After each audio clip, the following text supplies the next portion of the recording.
আল্লাহর এক দরবেশ বান্দা এক বট গাছের নিচে বিশ্রাম করতেছিলেন আর সূরা মুলক পড়তেছিলেন। এই আয়াতের কাছে এসেছেন, হাল তারা মিন ফুতুর, দেখতে পাও কোনো ভুল? শুয়ে শুয়ে বলতেছে, আল্লাহ তোমার সৃষ্টি জগতে তো ভুল ধরার কোনো উপায় নাই, কেউ ধরতে পারবে না, তবে আমার চোখে একটা জিনিস বেমানান মনে হয়। ভুল ধরতে কারো ক্ষমতা নেই, একটা জিনিস আমার কাছে বেমানান লাগে। একা একা বলতেছে, সেটা হলো এই, তুমি তাল গাছ বানাইছো যেমন তালও সেই রকম বড়, বেল গাছ যেমন বেলও বড়, নারকেল গাছ যেমন নারকেলটাও বড়, কিন্তু এত বড় বিরাট বট গাছ ফল একেবারে ইতুটুকু ইতুটুকু, এইটা একটু বেমানান লাগতেছে। এই চিন্তা করতেছে দরবেশ সাহেব, হঠাৎ করে একটু বাতাস এসে গাছের ডাল আন্দোলিত হয়েছে, একটা আধা পাকা বটের ফল অনেক উঁচুর থেকে ছিঁড়ে এসে দরবেশের নাকের উপরে পড়ছে, নাকটা জ্বলে উঠছে। দরবেশ সাহেব বলছে, আস্তাগফিরুল্লাহ, আল্লাহ এটা তো ফল না, এটা আমার চিন্তার জবাব। আমি চিন্তা করতেছি গাছ আনমান ফল হয় নাই, তাল গাছ যেমন ফল যেমন, বট গাছ যেমন ফল যদি ওই আকারে হইতো, ফলটা যে পজিশন নিয়ে আমার নাকে পড়ছে, এতে তো আমার নাকও যাইতো মাথাও যাইতো। সুতরাং আল্লাহ রাব্বুল আলামিন তার সৃষ্টি জগৎকে আপন কুদরত দিয়ে সুন্দর করে সৃষ্টি করেছেন। ভাগ্যবান তারা যে আল্লাহকে স্বীকার করে 5 ওয়াক্ত নামাজে আল্লাহকে সেজদা দেয়, সুবহানাল্লাহ। আর শিক্ষক নামের, শিক্ষিত নামের কলঙ্ক ওই সব মুসলমান যারা মুসলমানের ঘরে জন্মগ্রহণ করে নিজেকে নাস্তিক বলে পরিচয় দেয়, নিজেকে যারা বামপন্থী বলে পরিচয় দেয়। মুসলমান তা আবার বামপন্থী, আস্তাগফিরুল্লাহ। কোরআনে কারীমে আল্লাহ তাআলা বলেছেন, আসহাবুল ইয়ামিন আসহাবুশ শিমাল, ডানপন্থী আর বামপন্থী। রাসূলুল্লাহ বলেছেন, বাম হাতে খায় শয়তান, তোমরা বাম হাতে খাবা না। বাম দিকের কামটাই শয়তানের, বাম দিকের কাম কার? জোরে বলেন। এই জন্য রাস্তা দিয়ে হাঁটবেন ডান দিক দিয়ে হাঁটেন, কিছু খাইবেন ডান দিক দিয়ে খান, কিছু শুরু করবেন ডান দিক দিয়ে করেন।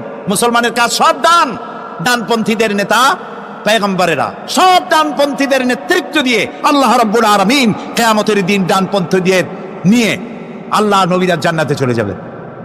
আর বামপন্থীদের নেতা শয়তান, বামপন্থীদেরকে শয়তানের নেতৃত্ব দিয়ে সবগুলিকে জাহান্নামে নিয়ে যাবে। এই জন্য দেখবেন বামপন্থীদের যত নেতা আছে, একটা নেতাও মসজিদে যায় না, নামাজ পড়ে না। প্রিয় ভাই, সব কপাল পোড়া না হলে কোন মুসলমানের সন্তান বামপন্থী আন্দোলন করতে পারে না। হতভাগ্য, নিকৃষ্ট, জঘন্য। আল্লাহ এদেরকে হেদায়েত করুন, বলেন আমিন। জোরে বলেন আমিন। ওরা নামাজে নাই, রোজায় নাই, আল্লাহ নাই, রসুলে নাই, পরকালে নাই, মক্কায় নাই, মদিনায় নাই, ঠিক কিনা? আল্লাহ হেদায়েত নসিব করুন, বলেন আমিন।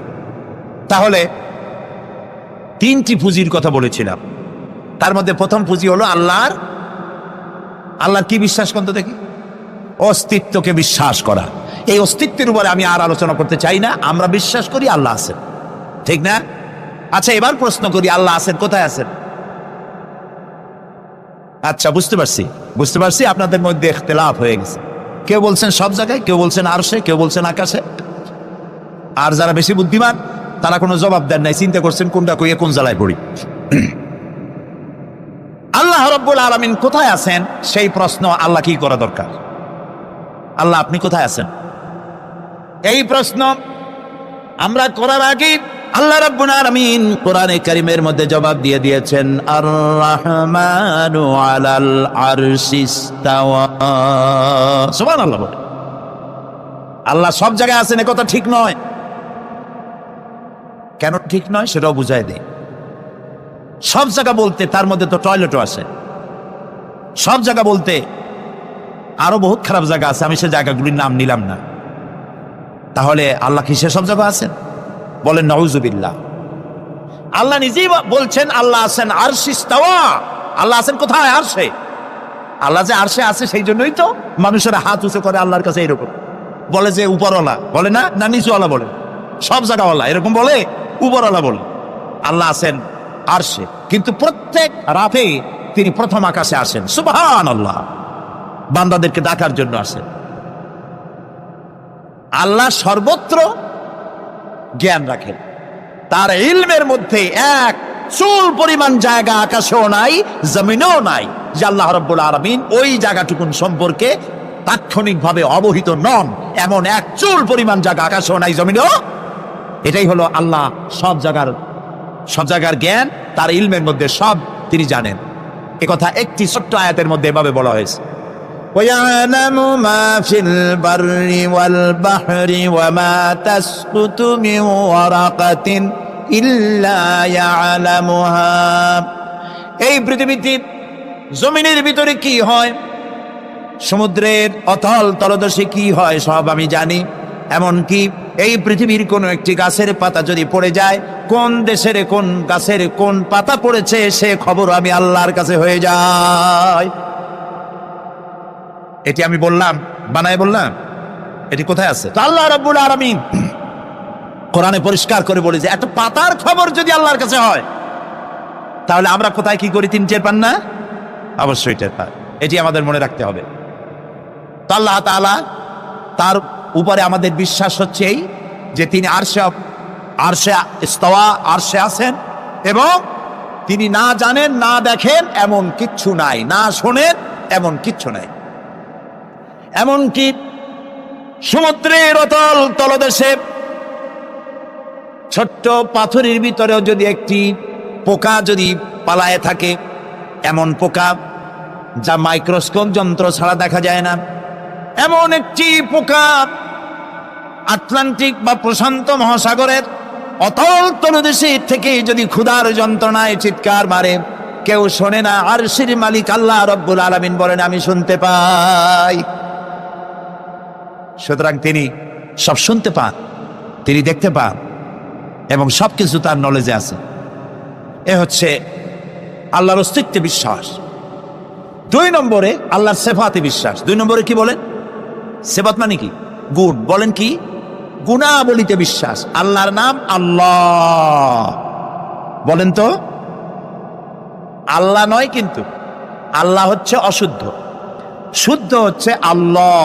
বলার সময় মুখটা গোল হয়ে যাবে। বলেন তো, সবাই উচ্চারণ করেন আল্লাহ, আবার বলেন আল্লাহ, আবার বলেন আল্লাহ। সুবহানাল্লাহ, কি মধুর নাম, কি মজার নাম। কোন বান্দা যদি অন্তরের অন্তঃস্থল থেকে একবার যদি বলে আল্লাহ, আল্লাহ রাব্বুল আলামিন 70 বার সাড়া দিয়ে জিজ্ঞেস করেন, বান্দা কি চাও, আমি শুনছি। আল্লাহ হচ্ছে ইসমে জাত, আর সিফাতি নাম হচ্ছে বাকি 98টা নাম। মোট ওয়ালাহুল আসমাউ হুসনা, আল্লাহ তাআলা রয়েছে পবিত্র নাম, অনেক নাম, 99টা নাম। কয়টা নাম? আল্লাহ হচ্ছে ইসমে জাত। এই যে আমরা অনেক সময় খোদা বলি, খোদার কসম, খোদার কিরা, খোদা হাফেজ বলি না আমরা? এই খোদা শব্দ যতটা সম্ভব এই শব্দ উচ্চারণ থেকে বিরত থাকা উচিত, কারণ আল্লাহর 99 নামের মধ্যে খোদা বলে কোনো শব্দ নাই। কেউ যদি 10 লক্ষ বার খোদা বলে, একবার আল্লাহ বলার সমান হবে না, হবে না। কেমন খোদা বলে আল্লাহ নিজের নামকে পরিচিত করেন নাই। আল্লাহর নাম হচ্ছে আল্লাহ, আল্লাহর নাম কি? আর বাকি হলো গুণবাচক নাম। তিনি রব, তিনি রাজ্জাক, তিনি ওয়াদুদ, তিনি জব্বার, তিনি কাহ্হার, তিনি রহমান, তিনি রহিম। এরকম আছে না নাম? সব গুণবাচক নাম। এই আল্লাহকে বিশ্বাস করতে হবে। 1 নম্বরে তার অস্তিত্ব, তিনি আছেন। 2 নম্বরে গুণ সহকারে বিশ্বাস করতে হবে। আমরা পানিকে বিশ্বাস করি সে চুবাইয়া ডুবাইয়া মারতে পারে, এই হিসাবে বিশ্বাস করি, ঠিক না? আগুনকে বিশ্বাস করি সে পোড়ায় মারতে পারে, সাপকে বিশ্বাস করি সে দংশন করলে আমি মরে যেতে পারি, ঠিকই না? এইভাবে প্রত্যেকটা জিনিসের গুণ সহকারে তাকে বিশ্বাস করতে হয়। সেই জন্য আল্লাহকে আল্লাহ আছেন এইটা শেষ কথা নয়, তার গুণ সহকারে তাকে বিশ্বাস করতে হবে। তিনি হচ্ছেন খেতে দেওয়ার মালিক, রাজ্জাক। মানে বলেন তো নামটা কি? রাজ্জাক মানে কি? রিজেক দাতা। কে রিজেক দাতা? এই জন্য রিজেক চাইতে হবে কার কাছে? আল্লাহর কাছে। কোনো অভাব অভিযোগের জন্য আমি কাউকে বলবো না আপনি আমার খেতে দেন, আল্লাহর কাছে চাইতে হবে। চাইবো কার কাছে? আল্লাহর কাছে। খেতে দেওয়ার মালিক তিনি। আচ্ছা বলেন, এই পৃথিবীর মধ্যে মানুষেরা বেশি না হাতি, ঘোড়া, বাঘ, ভল্লুক, ময়না, টিয়া, মাছ, পাখি, পতঙ্গ, কীট এগুলো বেশি? কোনটা বেশি? আমরা বেশি না ওরা বেশি? ওরা বেশি, ওরা বেশি। এই যে অসংখ্য হাতি আছে পৃথিবীতে, হাতির পেট বড় না আমার পেট বড়? গন্ডারের পেট বড় না আপনার পেট বড়? কুমিরের পেট বড় না আপনার পেট বড়? আচ্ছা, এখন এই সব প্রাণীদেরকে কে খেতে দেন? আপনার আমার তো ব্যাংকে ডিপোজিট আছে, কম থাকুক বেশি থাকুক, গোলায় ধান আছে, চাউল আছে, বাড়িতেও আছে, আছে না? কিন্তু এই যে পাতিশিয়াল ফক্স, পাতিশিয়াল চেনেন তো? চিনবেনই তো, সাংঘাতিক চালাকি উনি। এই পাতিশিয়াল কোন ব্যাংকের ম্যানেজারের কাছে গিয়ে বলছে যে, ম্যানেজার সাহেব, এখন তো পৌষ মাস, আমি 10টা মুরগি চুরি করে আনছি, আমার নামে একটা অ্যাকাউন্ট খোলে, বৃষ্টির সময় যখন আমি চুরি করতে পারবো না তখন এগুলি উইথড্র করে আমি আমার পেট বাঁচাবো। এই কথা বলে শিয়ালের নামে, বাঘের নামে কোনো অ্যাকাউন্ট আছে ব্যাংকে? কোরআন শরীফে আল্লাহ তাআলা বলছেন এমন অনেক প্রাণী আছে পৃথিবীতে যারা তাদের রিজেক সংগ্রহ করে রাখে না। আল্লাহ বলেন, আমি আল্লাহ তাদেরকে রিজেক দেই। কে দেয়? কোরআনে কারিমে হযরত হুদ আলাইহিস সালামের ঘটনা আল্লাহ রাব্বুল আলামিন এভাবে এনেছেন। তামাম এলাকার মানুষ তার বিরুদ্ধে ক্ষিপ্ত হয়ে গিয়েছে। সমাজের লোক, রাষ্ট্রশক্তি হযরত হুদ আলাইহিস সালামের উপর অত্যাচারের পাহাড় ভেঙে দিয়েছে। হযরত হুদ আলাইহিস সালাম একা মানুষ, সমাজের রাষ্ট্রশক্তির এই দুর্বিসন্ধি আর ষড়যন্ত্রের চ্যালেঞ্জ তিনি গ্রহণ করলেন। আর তিনি বললেন, তিনি যেটা বললেন আল্লাহ পাক কোরআনে তা কোট করে দিলেন। দুনিয়ার সমস্ত ইসলামী আন্দোলনের কর্মীদের জন্য আল্লাহ পাক কোট করে দিলেন, সমস্ত মুমিনদের জন্য তা উল্লেখ করলেন। হুদ আলাইহিস সালাম তিনি জাতিকে বললেন, ফাকিদুনি জামিআন তুম্মা লা তুনদিরুন, তোমাদের যত ক্ষমতা আছে সমস্ত ক্ষমতা নিয়ে আমার বিরুদ্ধে তোমরা ষড়যন্ত্র করো, আর আমাকে এতটুকু অবকাশ দিও না। আমি সেই আল্লাহ রাব্বুল আলামিনের উপরে ভরসা করেছি যার কুদরতি হাতের ভিতরে আমার জান, আর গোটা পৃথিবীর সমস্ত প্রাণীর জান যার কুদরতি হাতের মধ্যে, যার হাতের ভিতরে গোটা পৃথিবীর সমস্ত জান, সে আল্লাহর উপরে ভরসা করেছি, যা খুশি তোমরা আমার বিরুদ্ধে করতে পারো। সুবহানাল্লাহ। এটার নাম হলো ঈমান, এটার নাম সবর, এটার নাম ধৈর্য। এই ধৈর্য আসে ঈমানে কামেল হলে পরে এবং আল্লাহর উপরে পরিপূর্ণ বিশ্বাস হলে পরে। যদি কারো দিনের মধ্যে কথা বিশ্বাস থাকে যে আমার জন্য আল্লাহর পক্ষ থেকে যদি কোনো বুলেট নির্ধারণ করা থাকে, গোটা বিশ্ব যদি আমাকে পাহারা লাগায়, ওই বুলেট থেকে আমাকে বাঁচাইতে পারবে না। আর আমার জন্য যদি একটা বুলেট আল্লাহ কর্তৃক নির্ধারিত থাকে, তাহলে গোটা পৃথিবীর মানুষ চেষ্টা করেও সেই বুলেট থেকে আমাকে রক্ষা করতে পারবে না। হযরত আইয়ুব আলাইহিস সালামের সবরের ঘটনা কোরআনে কারীম তুলে ধরেছে। হযরত আইয়ুব 18টি বছর পর্যন্ত রোগের মধ্যে পড়ে আছেন। এত অসুখ করেছে, এত রোগ, শরীর পচে গিয়েছে, গায়ে পোকা ধরেছে, দুর্গন্ধ হয়ে গিয়েছে, বিবিরা চলে গিয়েছে, ছেলে মেয়ে পাড়ার লোকেরা দূর দূর করে তাড়িয়ে দিয়েছে। এবার জঙ্গলের ভিতরে গিয়ে আশ্রয় নিয়েছেন। এমন অবস্থা হয়েছে, শরীর পচে পচে জিহ্বায় যখন পোকা ধরা শুরু করে দিল, হযরত আইয়ুব আলাইহিস সালাম তখন আল্লাহ রাব্বুল আলামিনের দরবারে এই প্রথমবারের মতো তিনি বললেন, রব্বুল আলামিন, হায় আল্লাহ তাআলা, সমস্ত শরীর জড়জড় হয়ে গিয়েছে, গায়ে পোকা ধরেছে, আমি কোনো কথা বলি নাই, আমি খামোশ থেকে জিকির আজগার করতেছিলাম। আয় আল্লাহ, এখন দেখি আমার জিহ্বায় পোকা ধরেছে, পোকা ধরা শুরু হয়েছে। আমার জিহ্বাটায় পোকা তুমি দয়া করে দিও না, কারণ আমার জিহ্বায় যদি পোকা হয়ে যায় তাহলে তোমার মতো আল্লাহর জিকির আমি কি দিয়া করব? আমার জিহ্বাটা তুমি দয়া করে ভালো রাখো। কোরআনে কারীম বলছি, ওয়া আইয়ুবা ইয নাদা রাব্বাহু ইন আন্নী মাসসানিয়াদ-দুররু ওয়া আনতা আরহামুর রাহিমিন। স্মরণ করো সেই সময়ের কথা যখন আইয়ুব তার রবকে ডেকে বলেছিল, আমি অসুস্থ আর তুমি তো রহমান রহিম, দয়াময়। ভাষাটা দেখেন কি সুন্দর। এর থেকে কি আল্লাহর আর কিছু বলা লাগে? আল্লাহ পাকের কাছে তিনি বলতেছেন, আল্লাহ আমি তো অসুস্থ, আমি তো অসুখ করেছে আমার, আর তুমি তো দয়াময় রহমান রহিম। এক অন্ধ, ঈদের দিন কত অন্ধই তো আসে খয়রাত করার জন্য, ভিক্ষা করার জন্য, চতুর্দিকে ভিক্ষা করতেছে অন্ধরা। এক অন্ধ ঈদের গেটের কাছে দাঁড়ায় বলতেছে, ভাইরা আজ হচ্ছে ঈদের দিন আর আমি কিছু দেখতে পাচ্ছি না, এ বেশি পয়সা পাইল। মানুষের দিন তার প্রতি আকৃষ্ট হয়ে গেছে। আরে কি কথা, আজিদের দিন সকলে আনন্দ করছে আর আমি কিছুই দেখতে পাচ্ছি না। সে কিন্তু কিছু চায় না। ভাষার ভিতরে, কথা বলার ভিতরে এ ধরনের টেকনিক আছে। হযরত আইয়ুব আলাইহিস সালাম বললেন না যে আল্লাহ আমারে মাফ করে দাও, কষ্টের মধ্যে আছি।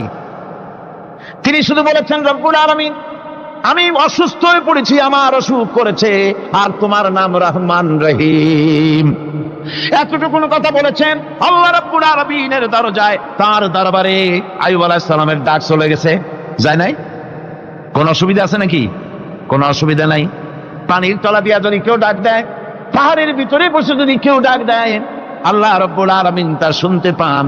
ইউনূস আলাইহিস সালাম মাছের পেটে বসে চিৎকার মেরেছিলেন, লা ইলাহা ইল্লা আনতা সুবহানাকা ইন্নী কুনতু মিনাজ জালিমিন। যিনি বলছিলেন, আয় আল্লাহ তাআলা, আমি তোমার প্রশংসা করছি, তুমি ছাড়া উপাস্য নাই, মাবুদ নাই। আমি তোমার পবিত্রতা ঘোষণা করছি, আমি তো জালিমদের অন্তর্ভুক্ত হয়ে গেছি। বাস এতটুকুন কথাই বলেছেন। আল্লাহ পাক বলছেন, ইউনূসের ডাক তো কেউ শোনে নাই, পানির মধ্যে কেউ শোনে নাই, জমিনের কেউ শোনে নাই, মহাশূন্যের কেউ শোনে নাই, কিন্তু মাছের পেটের ভেতরে থেকে, গভীর অতল দরিয়ার তলদেশ থেকে মাছের পেটের ভিতরে বসে আমার ইউনূস যে ডাক দিল, ওই ডাক আমি আরশের মালিক আমি শুনতে পেয়েছি।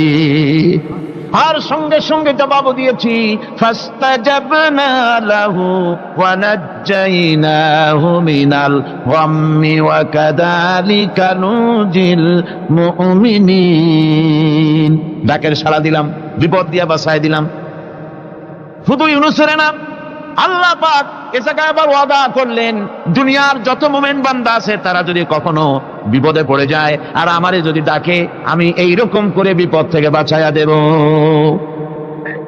আইয়ুব আলাইহিস সালাম যখন আল্লাহ রাব্বুল আলামিনের কাছে ফরিয়াদ করলেন, আল্লাহ পাক তখন বলছেন, কোরআনে কারীম বলছে, ফাস্তাজাবনা লাহু ফাকাশাফনা মা বিহি মিন দুররিন ওয়া আতাইনাহু আহলাহু ওয়া মিসলাহুম মাআহুম রাহমাতাম মিন ইনদিনা ওয়া যিকরা লিল আবিদিন। আমি আইয়ুবের দোয়া কবুল করে নিলাম। শুধু তার পরিবার বর্গই দিলাম না, বরং আরো কিছু নিয়ামত আমি তাকে দান করে দিলাম। এবং তাই জন্য, যেহেতু তারা ছিল আমার অনুগত বান্দা, আমার বাধ্যগত, আমি এই জন্য রহম করেছি, সমস্ত রোগ শোক আমি মাফ করে দিয়েছি।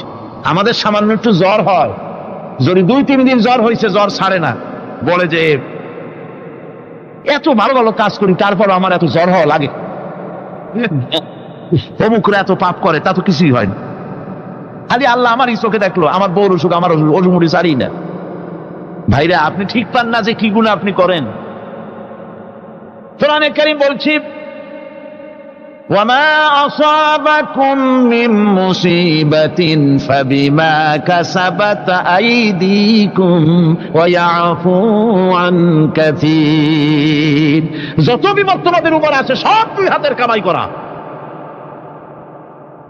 আর আমি তো অনেকগুলো ক্ষমা করে দেই। তোমরা যত পাপ করো, আকাম করো, সবগুলির শাস্তি যদি দুনিয়ায় দিতাম, সাহস করার সময় পেতে না। অসুখ হলেই অধৈর্য হয়ে যেও না, ধৈর্য ধরো। আল্লাহ পাক বলেন, শুধু আইয়ুব নয়, ওয়া ইসমাঈল ওয়া ইদরিস ওয়া যাল কিফলি কুল্লুম মিনাস সাবিরিন। এইভাবে করে ইসমাঈল, ইদ্রিস, জুলকিফল সবাই ছিল ধৈর্যশীল। জোরে বলেন সুবহানাল্লাহ। ধৈর্যের চরম পরাকাষ্ঠা ছিলেন তিনি। কোরআনে কারীম নবীদের এই কথাগুলি আমাদের শোনাচ্ছেন। হযরত ইয়াকুব আলাইহিস সালাম কলিজার টুকরা সন্তান হযরত ইউসুফ আলাইহিস সালামের জন্য তার মনটা পাগল ছিল। এত সুন্দর করে আল্লাহ তারে বানাইছিলেন, তিনি ছিলেন সৌন্দর্যের পিরামিড, যারে দেখলে চোখ ফিরানো যায় না। এমন সুন্দর সুপুরুষ, যারে দেখি সেই যুগের সুন্দরী যুবতী মেয়েরা রূপের মোহে পড়ে নিজেদের আঙ্গুলগুলি কেটে ফেলে দিয়েছিল। রূপের মোহে এমন অবশ হয়ে গেছে, আঙ্গুল কেটেছে, হাত কেটেছে, টের পায় নাই। আবার ভুল বুঝবেন না, দুনিয়ার সেরা সুন্দর পুরুষ ইউসুফ আলাইহিস সালাম, তা কিন্তু রাসূলের চাইতে বেশি নয়। হযরতে উম্মুল মুমিনিন আয়েশা রাদিয়াল্লাহু তাআলা আনহা তিনি বলেছেন, যেই সব সুন্দরী রমণীরা ইউসুফ আলাইহিস সালামকে দেখে রূপের মোহে পড়ে নিজেদের আঙ্গুলগুলো কেটে ফেলেছিল, ওরা যদি আমার হাবিবকে দেখতো, ওরা যদি আল্লাহর রাসূলকে দেখতো, তাহলে হাত কাটতে কাটতে কোন ফাঁকে কলিজা কেটে ফেলে দিত, ওরা টের পেত না। আবার বন্ধুগণ, হযরত আইয়ুব আলাইহিস সালাম সন্তানের মায়া, অন্যান্য ভাইরা হিংসায় পড়ে গেল, তারা নিয়ে তাকে কুয়ায় ফেলে দিল। সেখান থেকে তারা একটা ছাগল বা কোনো পশু জবাই করে তার রক্ত মাখাইয়া জামা এনে হাজির করে দিল হযরত ইয়াকুব আলাইহিস সালামের সামনে, যে তারে নিয়ে খেলা করতে গিয়েছিলাম, আমরা খেলায় লিপ্ত ছিলাম, বাগে খাইয়া ফেলাইছে। এগুলি কি গপ্প? এগুলি কি কোরআন? আল্লাহ পাক শোনাচ্ছেন, বিশ্ববাসীকে শোনাইছেন। সূরা ইউসুফের চাইতে এত সুন্দর উপাখ্যান গোটা পৃথিবীতে আর নাই। সুবহানাল্লাহ। অনেকে ইউসুফ জুলাইখার কেসা খুব মজা করে পড়ে, ফুর্তি করে, প্রেমের গল্প পড়ে। এটা কোনো প্রেমের গল্প নয়। ইউসুফ আলাইহিস সালাম, জুলাইখা ইউসুফ আলাইহিস সালামের জন্য কাঁদতে কাঁদতে চোখ কানা হয়ে গেছে। এরপর ইউসুফ আলাইহিস সালাম জুলাইখারে পাওয়ার জন্য পাগল হয়ে গেছে। নাউজুবিল্লাহ, এটা হয়নি কখনো। তিনি আল্লাহর পয়গম্বর, আর আল্লাহ কেমনে তারে বাঁচিয়েছেন? যখন জুলাইখা ঘরের ভিতরে সুন্দর করে যৌন উন্মাদনামূলক চিত্র অঙ্কিত করে ঘরের মধ্যে আটকায় দিয়েছে, তালা লাগায় দিয়েছে, আর নিজে যৌন উদ্দীপক কাপড় চোপড় পরেছে না পরার মতোই। সে যুগের সুন্দরী মেয়ে জুলাইখা, তা কুপ্রবৃত্তিকে চরিতার্থ করার জন্য আহ্বান করা হয়েছে। হযরত ইউসুফ আলাইহিস সালাম লক্ষ্য করে দেখলেন, এমন জায়গায় এখান থেকে পালাবার তো পথ নাই, দরজা বন্ধ করে দিয়েছে। তিনি শুধু তখন কেবলমাত্র আল্লাহ রব্বুল আলামিনকে ভয় করলেন। আল্লাহকে ভয় করে আল্লাহর নাম নিয়ে যখন তালাবদ্ধ দরজার দিকে দৌড় দিয়েছেন, আল্লাহ রব্বুল আলামিন আপন কুদরতে তালাগুলি খুলে দরজা তার জন্য উন্মুক্ত করে দিলেন। ইউসুফ আলাইহিস সালামকে ফালাই দিয়ে এভাবে করে কাপড় এনে দিল তার সামনে, রক্তমাখা কাপড় পেয়ে হযরত ইয়াকুব আলাইহিস সালাম সন্তানদের মুখে কাহিনী শুনে তিনি কি বললেন? কোরআনে কারীম তা কোট করেছে। তিনি চিক দিলেন না, ফাল দিলেন না, ফিট হয়ে পড়লেন না। তিনি বললেন, কলিজার টুকরা সন্তান, তার মরার খবর শুনেছেন। তিনি বললেন কি? ফাসাবরুন জামিলুন ওয়াল্লাহুল মুস্তাআনু আলা মা তাসিফুন। আমি উত্তম সবর অবলম্বন করব। তোমরা যে কাহিনী রচনা করেছো এর বেলায় আমি আল্লাহর কাছে সাহায্য চাই। আমি উত্তম সবর অবলম্বন করব। আমার ভাইয়েরা, 11 ভাই মনে করেছিল ইউসুফ আলাইহিস সালামকে মরণ কুয়ায় ফালাই দিছি। তারা তো ঠিক পায় নাই, এটা মরণ কুয়া না, এটা হচ্ছে একটা সুড়ঙ্গ, যাকে ইংরেজিতে বলে টানেল। এটা এমন একটা সুড়ঙ্গ, ওরা মনে করেছে মরণ কুয়া, কিন্তু আল্লাহ রাব্বুল আলামিন এই কুয়াতে এমন বানালেন, ওরা একদিকে ফালাই দিল মরণ কুয়ায়, এ কুয়ার আর এক মুখ দিয়া আল্লাহ রাব্বুল আলামিন ইউসুফ আলাইহিস সালামকে নিয়ে মিশরের সিংহাসনে বসায়া দিলেন। এটা মরণ কুয়া নয়, এটা রাজ সিংহাসনে বসার সুড়ঙ্গ পথ। ইউসুফ আলাইহিস সালাম আজ প্রেসিডেন্ট, সুবহানাল্লাহ, প্রেসিডেন্ট হয়ে বসে আছেন। ওদিকে কেনানে অভাব লেগে গেছে, সেখানকার মানুষেরা সাহায্য নিতে এসেছে। ওই 11 ভাইও আসছে। হযরত ইউসুফ আলাইহিস সালাম দেখি চিনে ফেলেছে, ওরা কিন্তু তখনও ঠিক পায় নাই। হযরত ইউসুফ আলাইহিস সালাম চিনে ফেলেছেন। এখন কি করা উচিত? সবগুলাকে ঠ্যাং উপরের দিকে উঠাইয়া তারপরে সমানে ধোলাই দেওয়াই তো স্বাভাবিক ছিল, আমাদের মতো মানুষ হইলে, ঠিক কিনা? ঠিক তো বলবেনি, অভ্যাস তো এটাই। হযরত ইউসুফ আলাইহিস সালাম তাদের সামনে পরিচয় দিলেন। তারা যখন বুঝতে পারল, লজ্জায় তাদের মাথা হেট হয়ে গেল। হযরত তারা এক তো লজ্জা, আর 2 নম্বরের ভয়, জান নিয়া কেনানে কেউ ফিরে যাইতে পারবো না। এখন অবস্থা হয়েছে যে জীবনই যায় নাকি এখানে। হযরত ইউসুফ আলাইহিস সালাম ভাইদের এই করুণ দুরবস্থা বুঝতে পারলেন। বুঝে চরম ধৈর্য ধরে তিনি কি বললেন? তিনি বললেন, লা তাসরিবা আলাইকুমুল ইয়াউম। ও ভাইরা, তোমাদের বিরুদ্ধে আমার কোনো পাপ নাই, দুঃখ নাই, বিদ্বেষ নাই, হিংসা নাই, আল্লাহর রাস্তে মাফ করে দিলাম। আল্লাহু আকবার, সুবহানাল্লাহ। এর নাম পয়গম্বর। এর নাম কি? পয়গম্বর। কিসের লেনিন, কিসের মার্কস? জওয়ানেরা, ভুল পথে মানুষ চলেছিল, আলহামদুলিল্লাহ আল্লাহ এগুলোরে ডাস্টবিনে ফালাই দিছে। কারণ আলহামদুলিল্লাহ, আলহামদুলিল্লাহ। পয়গম্বর কারে বলে, কারে বলে পয়গম্বর? কি চরিত্র! রাসূল করিম সাল্লাল্লাহু আলাইহি ওয়াসাল্লাম, তাকে একজন সাহাবী বলছিলেন, হুজুর বলছেন এই কামটা করলা না কেন? সাহাবী বললেন, হুজুর আপনি যদি চোখের ইশারায় বলতেন মুখ দিয়ে না কইয়া, তাও তো আমি কামটা করে ফেলতাম, আমি তো বুঝি নাই। হুজুর বললেন, চোখের ঠারে ঠারে কাজ করা নবুয়তের শান নয়। আল ওয়াদুহু ওয়াস সারাহা, নবীরা যা করেন তা ডাইরেক্ট, কোনো বক্রতা নাই, স্পষ্ট কথা। আমার ভাইরা, হযরত ইউসুফ আলাইহিস সালাম বিনিয়ামিনকে কাছে নিয়ে পরিচয় দিলেন তার ভাইদের সামনে।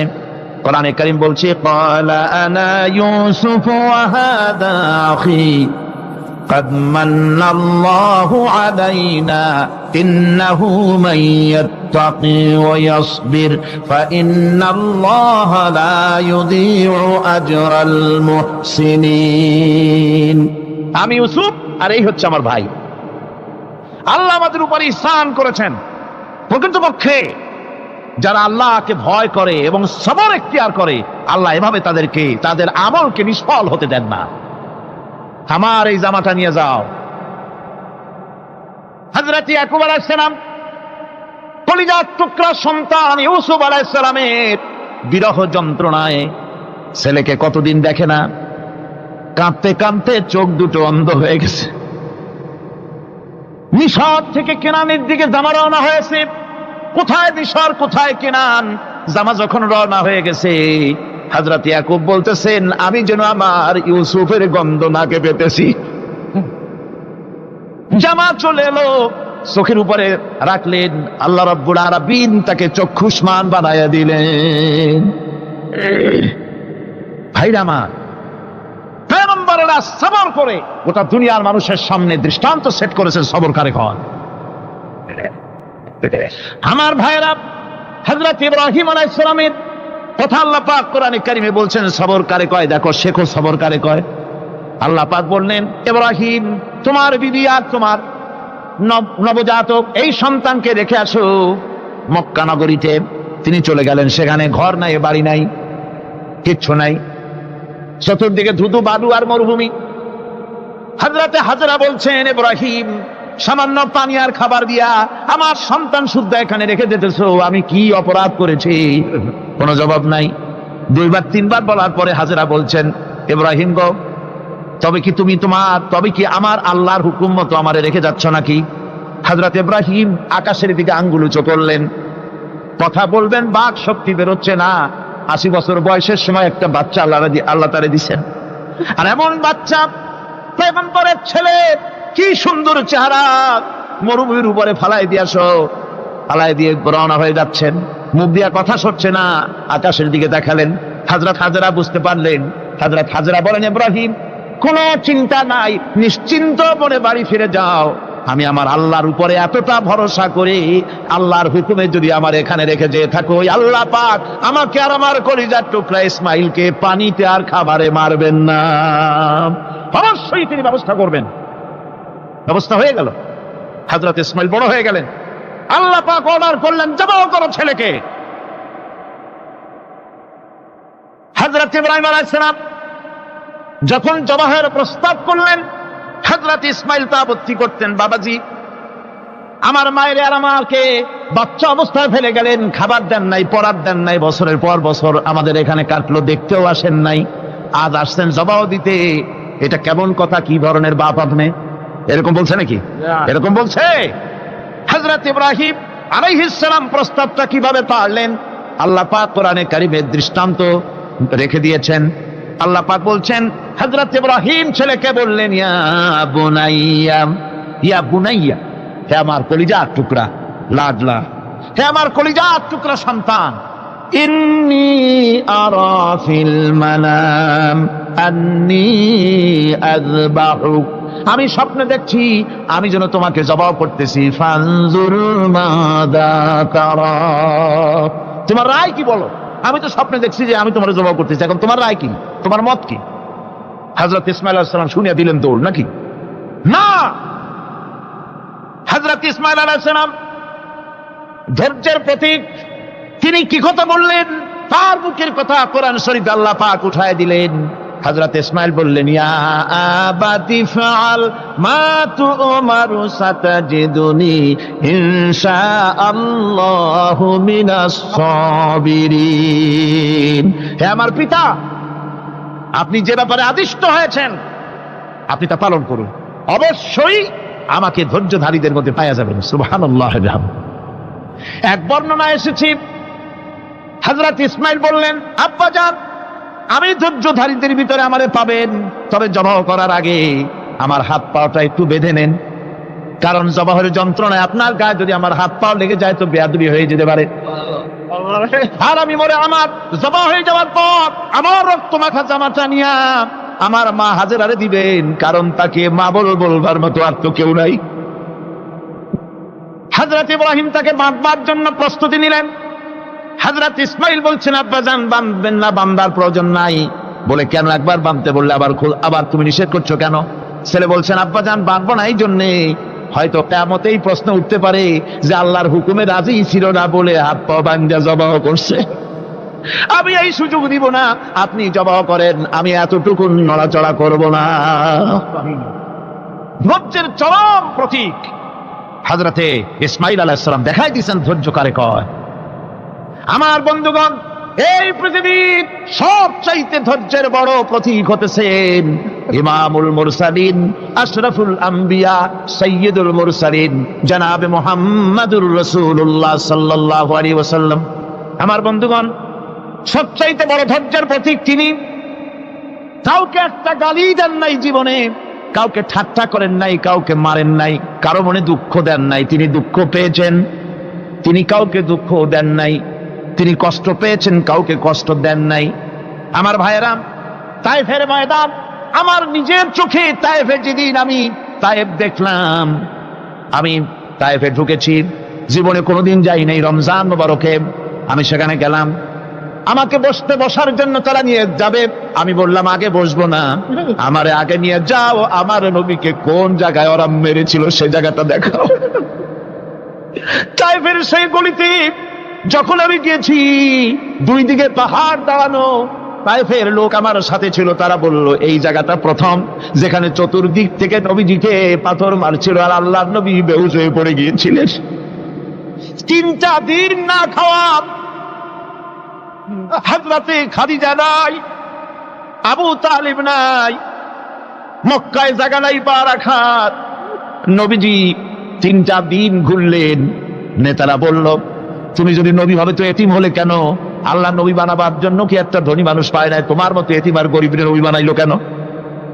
আল্লাহ নবী 3 দিন পর যখন দেখলেন কেউ দাওয়াত শোনে না, কেউ মানে না, কেউ গ্রহণ করে না, তখন তিনি নেতাদের অনুরোধ করলেন, ঠিক আছে, দাওয়াত তো কবুল করলে না, তবে একটা কাজ করো, অন্তত আমি যে তায়েফে আসছিলাম এই খবরটা মক্কায় দিও না, ওরা আরো অত্যাচার বাড়ায় দেবে। এই কাফিরগুলি খবর তো মক্কায় পাঠালো, আর সমস্ত যুবকদেরকে লেলিয়ে দিল। যুবকেরা চতুর্দিকে দাঁড়াইছে, রাসূলকে পাথর মারা শুরু করে দিল। আমি যখন রেল লাইনের থেকে হাঁটি, যখন রেল লাইন কোনো সময় দেখি, রেলের পাথরগুলি, রেল লাইনের পাথরগুলি দেখলেই আমার মাথায় যেন কেন তায়েফের কথা মনে এসে যায়। আরে মানুষের গায়ে পাথর মারলে কি অবস্থার সৃষ্টি হয়! পাথর নূরের শরীর, রহমতের শরীর, কিটি কিটি রক্ত ঝরছে। নবীজিকে জোর করে উঠাইয়া জবরদস্তি করে হাঁটার জন্য তারা ধাক্কা মারতেছে। আবার কিছুদিন গিয়ে নবীজি আবার বেহুশ হয়ে পড়েছেন, এইখান থেকে আবার উঠাইছে, আবার ধাক্কা মারতেছে। 3 নম্বরের আর একটা জায়গা আছে যেখানে ভাঙ্গা একটা মসজিদ। তায়েফের লোকেরা আমাকে বলল, এই জায়গাটা হলো শেষ জায়গা যেখানে রাসূল করিম 3য়বারের মতো বেহুশ হয়েছিলেন, এখানেই হুজুরের রক্ত ঝরেছে বেশি। 2 রাকাত নামাজ পড়লাম, সিজদায় পড়ে এমন কান্না কাঁদলাম আল্লাহর কাছে। নবীজি যখন হুঁশ এসেছে, হযরতে জিবরাইল বলেন, ইয়া রাসূলুল্লাহ, আপনার এই কষ্ট দেখে ফেরেশতারা কাঁদতেছে, আপনি অনুমতি দিয়ে দেন এই দুই পাহাড়কে মিলাইয়া সমস্ত তায়েববাসী কাফেরগুলি মাটির সাথে মিশাইয়া দেই। নবীজি বললেন, জিবরাইল, আমি যদি হুকুম করি আর আমার হুকুম মতো যদি এই কাম করো, একটা কাফেরও যদি না বাঁচে তাহলে কার মুখে পৌঁছাবো লা ইলাহা ইল্লাল্লাহু মুহাম্মাদুর রাসূলুল্লাহ। আমার ভাইরা, হযরত সাল্লাল্লাহু আলাইহি ওয়াসাল্লাম উঠে বসলেন। এমন সময় হযরতে যায়েদ শরীরের রক্তগুলি মুছে দিতেছেন। হযরত সাল্লাল্লাহু আলাইহি ওয়াসাল্লাম বসে দুইখানা হাত উত্তোলন করলেন। নবীজির চোখ থেকে পানি গড়ায় পড়তেছে। আরে কেউ নাই, আল্লাহ ছাড়া কেউ নাই সাহায্য করার। নবীজি হাত তুলে মুনাজাত করতেছেন, চোখ দিয়া পানি পড়ে দাড়ি ভিজে পড়তেছে, গায়ে দিয়া রক্ত ঝরতেছে। নবীজি কি দোয়াটা করলেন? বদদোয়া করলেন না, গজব দিতে বললেন না। নবীজি দোয়া করলেন, রব্বুল আলামিন, এই তায়েফের লোকেরা আজকে আমার সাথে যে ব্যবহারটা করেছে, ওরা বোঝে নাই যে আমি তোমার নবী, ওরা বোঝে নাই যে আমি তোমার রাসূল, না বুঝে আমার উপরে যে অত্যাচারটা করলো, আল্লাহ তুমি এই জন্য রাগ করে এই তায়েফে তুমি গজব দিও না। আল্লাহ পাক পরবর্তী সময় হুজুরকে স্মরণ করাই দিলেন, ওয়া মা আরসালনাকা ইল্লা রাহমাতাল লিল আলামিন। ও নবী, আপনি হচ্ছেন আমার সমস্ত সৃষ্টি জগতের জন্য, আপনি আমার বাবা, আমার গোটা বিশ্বের জন্য আপনার, আমার সৃষ্টি জগতের জন্য আপনি আমার করুণা। একটা লোক রাসূলের এই কষ্ট দেখে বাগান থেকে এক গ্লাস আঙ্গুরের শরবত এনে হাজির করেছে। এত কষ্টের পর 3 দিনের না খাওয়া আঙ্গুরের একটা শরবত পাইয়া হুজুর খুব খুশি হলেন। শরবত গ্লাস পান করে হুজুর বলছেন, তোমার নাম না আত্তাস? তিনি বলছেন, হ্যাঁ হুজুর, আমার নাম আত্তাস। তোমার বাড়ি না ইউনূস আলাইহিস সালামের গ্রামে? বলে, হ্যাঁ আমার বাড়ি সেই গ্রামে। তা আপনি কি করে জানলেন আমার নাম আত্তাস আর আমার বাড়ি ইউনূস আলাইহিস সালামের গ্রামে? আপনি জানলেন কি করে? হুজুর বললেন, আমি নবী, হযরত ইউনূস নবী, একজন নবীর খবর আর একজন নবীর কাছে থাকে। রাসূল করিম সাল্লাল্লাহু আলাইহি ওয়াসাল্লাম সবর ইখতিয়ার করেছিলেন, ধৈর্য অবলম্বন করেছিলেন, আর আল্লাহ পাক তাকে নির্দেশ করেছেন, সবর করো। ওয়াত্তাবি' মা ইউহা ইলাইকা ওয়াসবির হাত্তা ইয়াহকুমাল্লাহ। তুমি কেবল সেই জিনিসের অনুসরণ করো যা আমি তোমার প্রতি অবতীর্ণ করেছি। আমি আপনার উপরে যেটা অবতীর্ণ করেছি ওটা অনুসরণ করুন, আর সবর ইখতিয়ার করুন যতক্ষণ না আল্লাহর পক্ষ থেকে চূড়ান্ত ফয়সালা না আসে। ধৈর্য ধরুন, ধৈর্য ধরুন। আমার ভাইরা, কাফেরদের নির্যাতনের মোকাবেলায় আল্লাহ পাক তার হাবিবকে সান্ত্বনা দিয়েছেন। যখন কাফেররা নির্যাতন করতেছে, হারে হযরতে বেলাল নির্যাতিত, হযরতে সুমাইয়া নির্যাতিতা, হযরতে খাব্বাব, হযরতে হুবায়ব, হযরতে আম্মার রিদওয়ানুল্লাহি তাআলা আলাইহিম আজমাইন, এত মার হতেছে। হযরতে ওমর হযরতে খাব্বাব রাদিয়াল্লাহু তাআলা আনহুকে খোলা গায়ে দেখে বলছিলেন, খাব্বাব রে, তোমার পিঠে এত গর্ত কেন? এত গর্তওয়ালা পিঠ তো আমি মানুষের দেখি নাই, এত চিকুন কোমরওয়ালা মানুষও তো দেখি নাই। তিনি বলেছেন, ওমর তুমি কি ভুলে গেছো?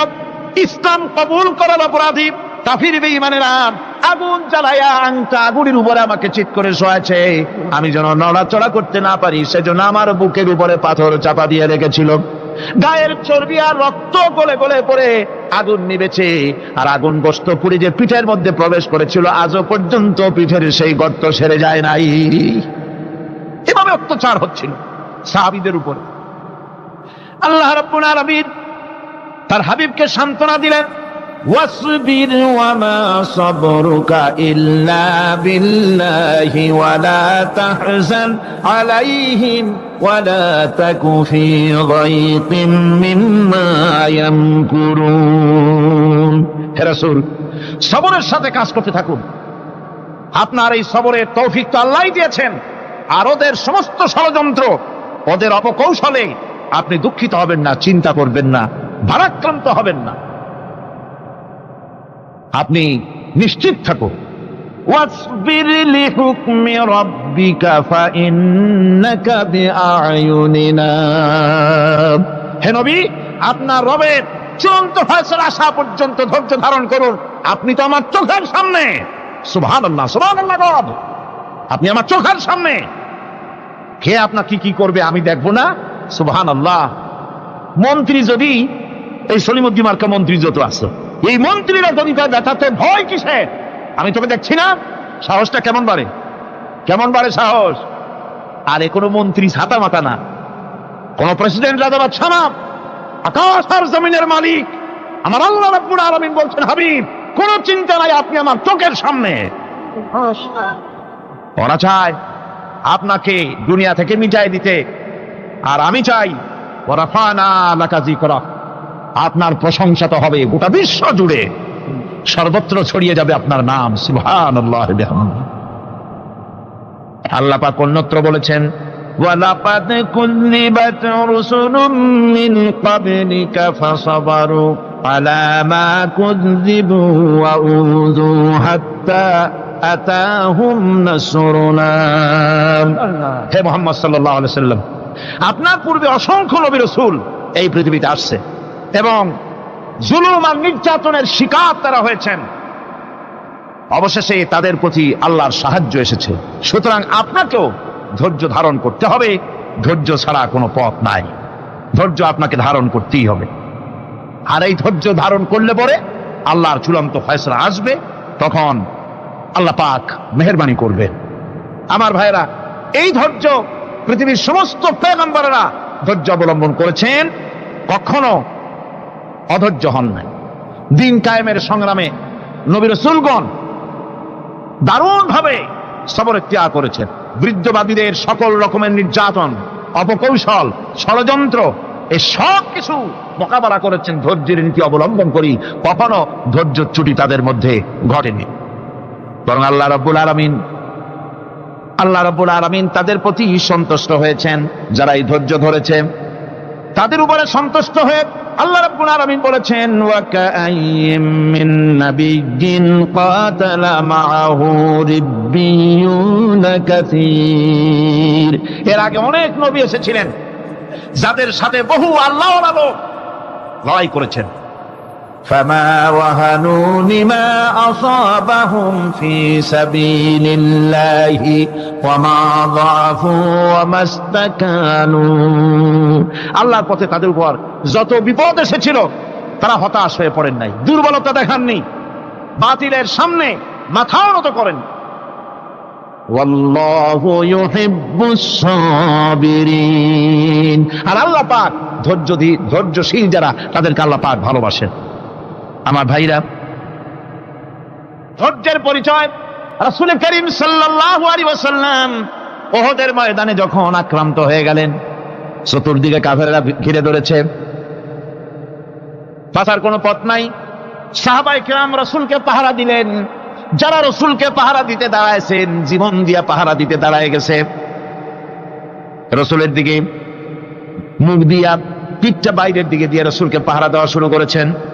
হুজুরকে পাহারা দিতে যারা দাঁড়িয়েছিলেন, কাফের কর্তৃক নিক্ষিপ্ত কি তীরগুলি এসে যখন বিঁধতেছিল, শুধু একজন সাহাবী হযরত তালহার পিঠের ভিতরে রাসূলকে হেফাজতের জন্য 80টা তীর একজনের পিঠের মধ্যে দিয়ে ঢুকেছে। এক অসতর্ক মুহূর্তে নবীজির দান্দান মোবারক শহীদ হয়ে গেল, শিরস্ত্রাণ ভেঙে গেল, লোহার কড়া প্রবিষ্ট হয়ে গেল কপালের ভিতরে। হুজুর মাথা ঘুরে পড়ে গেলেন। হযরত আবু উবাইদা রাদিয়াল্লাহু তাআলা আনহু হুজুরের মস্তক মোবারককে কোলে করে নিয়ে তারপরে বহু কষ্ট করে মাথা থেকে লোহা কড়া বের করলেন। এবার ওই কড়ার ছিদ্র দিয়ে রক্ত আসতেছে, মুখ দিয়ে রক্ত পড়তেছে, দাড়ি ভিজে যাচ্ছে। বুখারী শরীফে এসেছে, আল্লাহর নবী দুইখানা হাত নিজের চেহারার উপরে মলে আনে টাটকা রক্ত চোখের সামনে দেখে বলছেন, আহারে, এই কওমের ফালাক কি করে হবে, এই কওমের মুক্তি কি করে হবে, এই কওমের নাজাত কি করে হবে, যে কওম তার নবীর চেহারা রক্ত দিয়ে আল্লাহ বানাইয়া দিল। নবীজি বললেন, আল্লাহুম্মা গফিরলি কওমি ফাইন্নাহুম লা ইয়ালামুন। আয় আল্লাহ পাক, আমার এই কওম বুঝতে পারে না, ওদেরকে মাফ করে দাও। খবর ছড়িয়ে গেল নবীজি শহীদ হয়ে গিয়েছেন। খবর ছড়িয়ে গেল চতুর্দিকে, মদিনায় খবর ছড়িয়ে গেল। মানুষ পাগলের মতো দৌড়ানো শুরু করে দিল। এক মেয়ে লোক দৌড়াচ্ছে উহুদের দিকে, কয়েকজন সাহাবীর সঙ্গে দেখা, তারা জিজ্ঞেস করলেন দৌড়াও কেন, মহিলা যাও কই? কয় ওহদের দিকে যেতেছি। কয় যায় তো কোনো লাভ নাই, যেহেতু তোমার যে স্বামী এসেছিলেন জিহাদের ময়দানে তিনি তো শহীদ হয়ে গেছেন। মহিলা বলতেছে কে শহীদ হয়েছে শুনতে চাই না, আগে বলো নবীজি কেমন আছে। আবার কিছুক্ষণ পর আর কয়েকজনের সঙ্গে দেখা, তারা বলছে মেয়ে লোক দৌড়াও কই? যাচ্ছি ওহদের দিকে। তারা বলছেন যে কোনো লাভ নাই, তোমার যে দুইটা কলিজার টুকরা সন্তান ওহদে এসেছিল দুটোই শহীদ হয়ে গেছে। মা বলতেছে ও সাহাবী কে শহীদ হয়েছে শুনতে চাই না, তাড়াতাড়ি করে বলো আল্লাহর নবী মুহাম্মদ রাসূলুল্লাহ সাল্লাল্লাহু আলাইহি ওয়াসাল্লাম কেমন আছেন। দৌড়াতে দৌড়াতে ওহদের মাঠে সাহাবায়ে কিরাম পরিবেষ্টিত, আল্লাহর নবীর কাছে গিয়ে হুজুরের জীবিত চেহারা মোবারকের দিকে তাকায়া মেয়ে লোকটি কাঁদতেছে আর বলতেছে ইয়া রাসূলুল্লাহ, আমার স্বামী মরা শোক, আমার কলিজার টুকরা দুইটা সন্তান মরা শোক আমার কলিজা থেকে মুছে গেছে, আপনি বেঁচে আছেন তামাম মুসলমানদের চাইতে বড় সান্ত্বনার রায়। ভাইরা আমার, রাসূল করিম সাল্লাল্লাহু আলাইহি ওয়াসাল্লাম এভাবে করে ধৈর্যের পরিচয় দিয়েছেন। গালাগালি দেন নাই, রাগ করেন নাই, বদদোয়া করেন নাই। সুবহানাল্লাহ কোন সুবহানাল্লাহ। ভাইরা আমার, এই সবর এমন মহান বৈশিষ্ট্য, এর মধ্যে রয়েছে জিহাদের ময়দানে যদি লোক কম হয় আর যদি তাদের মধ্যে সবর থাকে, বেশি সংখ্যক লোকের উপরে আল্লাহ পাক সবরকারীদেরকে বিজয়ী করে দিবেন। কোরআনে কারীমে রব্বুল আলামিন বলেন কাম মিন ফিয়াতিন কালিলাতিন গালাবাত ফিআতান কাসীরাতাম বিইذনিল্লাহ আল্লাহু মা'আস সাবিরিন। এমন ঘটনার বহু নজির আছে যে কম সংখ্যক লোকেদের উপরে আল্লাহ পাক বেশি সংখ্যক লোকেদের উপর আল্লাহ পাক কম সংখ্যক লোকদেরকে জয়ী করে দিয়েছেন। আল্লাহু মা'আস সাবিরিন, আর আল্লাহ আছে ধৈর্যশালীদের সাথে। আল্লাহ আছে কাদের সাথে? দেখেন না বদরের কামটা, বদরের ময়দান 313 জন মুসলমান, অস্ত্রপাতি নাই, সামান্য সামান্য অস্ত্র, আর কাফেরেরা এসছে হাজারেরও বেশি। আমার বন্ধুগণ, ধৈর্যের কত বড় কাম দিল, ধৈর্য ধারণ করেছেন তারা, আল্লাহর উপরে ভরসা করেছেন। আল্লাহ রাব্বুল আলামিন অস্ত্রের কাজ কি দিয়া করায় দিলেন। একজন সাহাবী এসে বলছেন হুজুর জিহাদের ময়দান, ইসলামের প্রথম জিহাদ, আমার কাছে তো অস্ত্র নাই, মেহেরবানি করে একটা অস্ত্র আমারে দেন, আমি লাফায় পড়ি জিহাদের মধ্যে। হুজুর বলেন অস্ত্র তো আমার কাছে নাই, দিবটা কি? সাহাবী বলছেন হুজুর অস্ত্র না থাকে যা পারেন তাই দেন, আপনার হাত দিয়ে যা দিবেন আমি দাঁড়ায় থাকতে পারবো না, জিহাদে আমাকে শরীক হতেই হবে। নবীজি কাছে পেলেন একখানা শুকনা খেজুরের ডালখানা তুলে সাহাবীর হাতে তুলে দিলেন। সাহাবী বলেন রাসূলের হাতের দেওয়া শুকনা খেজুরের ডালটা নিয়ে আমি যখন কাফেরদের ভিড়ের মধ্যে ঝাঁপায় পড়ে যখন শুকনা খেজুরের ডাল দিয়ে আঘাত দিলাম, তখন ধারালো তরবারে দিয়ে আঘাত করলে যে কাম হয়, শুকনা খেজুরের ডালের আঘাতে কাফের দ্বিখণ্ডিত হয়ে জমিনে পড়ে গেল। ভাইরা আমার, আল্লাহ রাব্বুল আলামিন সবর যারা করে সংখ্যা যদি কম হয় আল্লাহ পাক তাদেরকে বিজয়ী করে দেবেন, এই ওয়াদা আল্লাহ রাব্বুল আলামিন করেছেন। এই সবরের গুণ ছাড়া জান্নাতেও প্রবেশ করা যাবে না, সবর যদি না থাকে বেহেশতে যাওয়া যাবে না। ভালো করে মনে রাখেন, আল্লাহ পাক বলছেন আম্মা হাসিবতুম আন তাদখুলুল জান্নাতা ওয়া লাম্মা ইয়া'লামিল্লাহুল্লাযীনা জাহাদু মিনকুম ওয়া ইয়া'লামাস সাবিরিন। তোমরা কি মনে করেছো এমনি বেহেশতে চলে যাবা? এটা কি মামু বাড়ির আবদার নাকি? এমনি বেহেশতে চলে যাবা? অথচ আল্লাহ রাব্বুল আলামিন এখনো দেখেন নেননি যে তোমাদের মধ্যে কারা জিহাদ করতে প্রস্তুত, কারা তোমাদের মধ্যে জিহাদ করে জান দেওয়ার জন্য প্রস্তুত, আর কারা ধৈর্যধারী, এটা তো আল্লাহ এখনো দেখে নেন নাই। সুতরাং হক এবং বাতিলের সংগ্রামে লিপ্ত হতে হবে। আল্লাহ দেখতে চান কারা জীবন দিতে চায়। সুতরাং ইসলামী আন্দোলনে যারা শরীক হবে তাদের বিপদ এবং মুসিবত দিয়ে আল্লাহ রাব্বুল আলামিন তাদের সাহসিকতা এবং ধৈর্যের পরীক্ষা নিবেন। কোরআনে কারীম বলছে وَلَنَبْلُوَنَّكُمْ حَتَّى نَعْلَمَ الْمُجَاهِدِينَ مِنكُمْ وَالصَّابِرِينَ وَنَبْلُوَ أَخْبَارَكُمْ। অবশ্যই আমি তোমাদেরকে পরীক্ষার সম্মুখীন করব, আর তোমাদের মধ্যে সত্যিকার মুজাহিদ দৃঢ়তা অবলম্বনকারী কারা আমি তা দেখব। এটা যেন আমি দেখে নিতে পারি, সেই জন্য আমি বিপদ এবং মুসিবতের মধ্যে তোমাদের ফেলবো।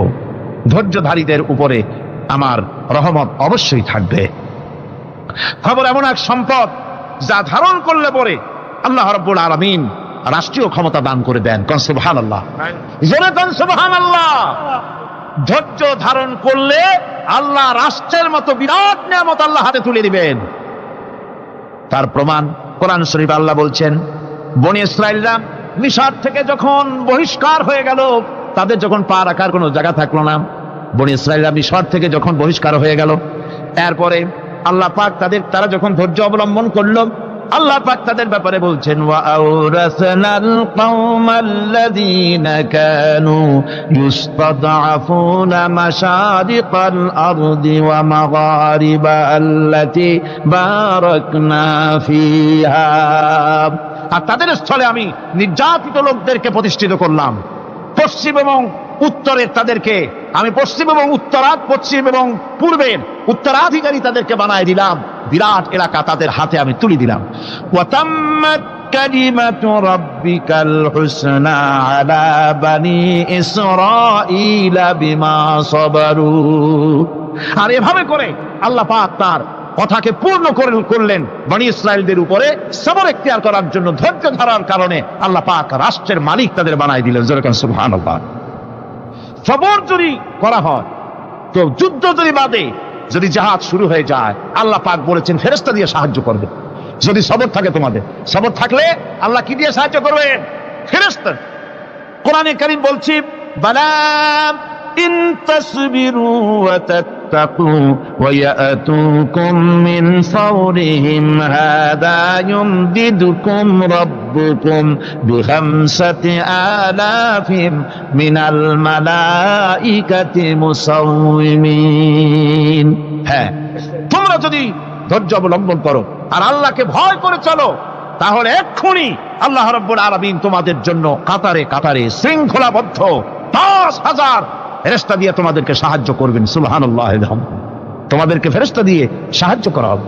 তোমরা যদি সবর এখতিয়ার করো, তাহলে সংখ্যা যদি কম হও, বেশি সংখ্যার উপরে জয়ী করে দেব। ইয়াকুম মিনকুম 20 সাবিরুনা ইয়াগলিবু মিয়াতাইন। যদি তোমাদের ভিতরে ধৈর্যশীল 20 জন হয়, আমি 200 কাফেরের বিরুদ্ধে তোমাদেরকে জয়ী করে দেব। সুবহানাল্লাহ। তোমরা যদি হও ধৈর্যশীল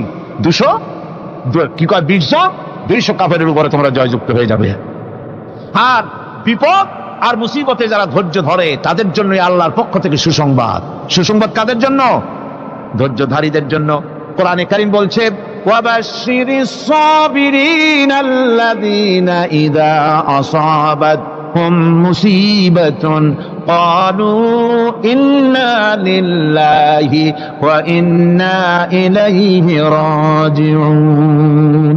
সুসংবাদ সেই সব ধৈর্যশালীদের জন্য যারা নাকি বিপদ এবং মুসিবত আসলে যারা বলে, কি বলে? পড়েন আমার সাথে, ইন্না লিল্লাহি ওয়া ইন্না ইলাইহি রাজিউন।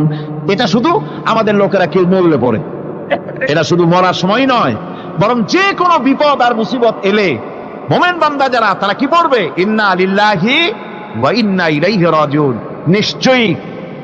নিশ্চয়ই আমরা আল্লাহর জন্য এবং আমাদের সকলকেই আল্লাহর কাছে ফিরে যেতে হবে, প্রত্যাবর্তিত হতে হবে। সবরকারীদের জন্য রয়েছে জান্নাতের সুউচ্চ সম্মানের জায়গা। জান্নাতে সবচেয়ে সম্মানজনক জায়গা আল্লাহ রাব্বুল আলামিন ধৈর্যশালীদেরকে দান করবেন। কোরআনে কারীম বলছে, উলাইকা ইউজসাউনাল গুরফাতা বিমা সাবারু ওয়া ইউলাক্কাউনা ফিহা তাহিয়াতাও ওয়া সালামা। এরা হলো সেই সব লোক যাদেরকে প্রদান করা হবে বেহেশতের সুউচ্চ মঞ্জিল, কারণ তারা সবর এখতিয়ার করেছিল, তারা সবর করছিল, এই জন্য বেহেশতের সবচাইতে ভালো জায়গা তাদের দেওয়া হবে। কোন আলহামদুলিল্লাহ, জোরে কোন আলহামদুলিল্লাহ। এবং জান্নাতে সবরকারীদেরকে সম্বর্ধনা দেওয়া হবে, সম্বর্ধনা দেওয়া হবে। খালিদিনা ফিহা হাসনাত মুস্তাকাররাও ওয়া মুকামা। চিরদিন তারা জান্নাতের ভেতরে বসবাস করবে এবং কতই না সুন্দর, কতই না উত্তম জায়গা সবরকারীদের জন্য আল্লাহ বেহেশতের মধ্যে রেখে যাবেন। জান্নাতে প্রবেশ করার সাথে সাথে চতুর্দিক থেকে ফেরেশতারা ছুটে আসবে সবরকারীদের জন্য। ওয়াল মালাইকাতু ইয়াদখুলুনা আলাইহিম মিন কুল্লি বাব, চতুর্দিক থেকে ফেরেশতারা তাদেরকে ইস্তেকবাল করবে, কি বলবে? সালামুন আলাইকুম বিমা সাবারতুম ফানি'মা উকবাদ-দার, তোমাদের প্রতি শান্তি বর্ষিত হোক, কারণ তোমরা পৃথিবীতে সবর অবলম্বন করেছিল। কতই না উত্তম জায়গা, কতই না সুন্দর জায়গা আল্লাহ রাব্বুল আলামিন সবরের বিনিময় তোমাদেরকে দান করেছেন। সুতরাং এই সবর হচ্ছে মুসলমানদের জন্য সবচেয়ে বড় নিয়ামত। আজ আমার তো মনে হয় পৃথিবীতে মুসলমানরাই সবচেয়ে বেসবর। ট্রেনে যাবে বসা নিয়ে বেসবর, টিকিট নিয়ে বেসবর, বাসের মধ্যে বেসবর, বাজারে যাবে বেসবর, স্কুলে যাবে বেসবর, যেখানে যান সব জায়গায় আমরা বেশি অধৈর্য, ঠিক কিনা কর? সামান্য সামান্য জিনিস নিয়ে ঝগড়া করা, মারামারি করা, এই হচ্ছে আমাদের ট্র্যাডিশন। ধৈর্য অবলম্বন করতে হবে জীবনের সকল ক্ষেত্রে, এই ধৈর্য আমাদেরকে রক্ষা করতে হবে। এই ধরনের ধৈর্য যদি আমরা অবলম্বন করতে পারি তাহলে আল্লাহ পাক বলছেন উলাইকাল্লাযীনা সাদাকু ওয়া উলাইকা হুমুল মুত্তাকুন, এরাই হলো ঈমানের দাবিতে সত্যবাদী। কোন আলহামদুলিল্লাহ। কারা কারা? না না, শুধু সবরকারী না, এই যে 10টা পয়েন্ট বলা হলো, কয়টা পয়েন্ট বলা হয়েছে? 10টি পয়েন্ট। সেই 10টি পয়েন্ট যারা পালন করবে এরা হলো ঈমানের দাবিতে সত্যবাদী, আর এরাই হচ্ছে প্রকৃতপক্ষের মুত্তাকি। আমরা মুত্তাকি বুঝি দাঁতে ছাতা, দাড়ি টাড়ি আশ্রয় না, জাব্বা জুব্বা গায়ে দিয়ে কোনো জায়গায় পড়ে থাকে, হ্যাঁ এটা বড় মুত্তাকি, খুব পরহেজগার। সালার চট্টর যদি পড়ে তাহলে তো আরো বড় পরহেজগার। জি, আর যদি কাপড় চোপড় মোটেও না থাকে তাহলে তো খাজা বাবা হয়ে গেল। জি, নাউযুবিল্লাহি মিন যালিক। আর আল্লাহ বলছে মুত্তাকি কারে কয়? শোনো, এরা কয় মুত্তাকি যাদের মধ্যে এই 10টা গুণ আছে।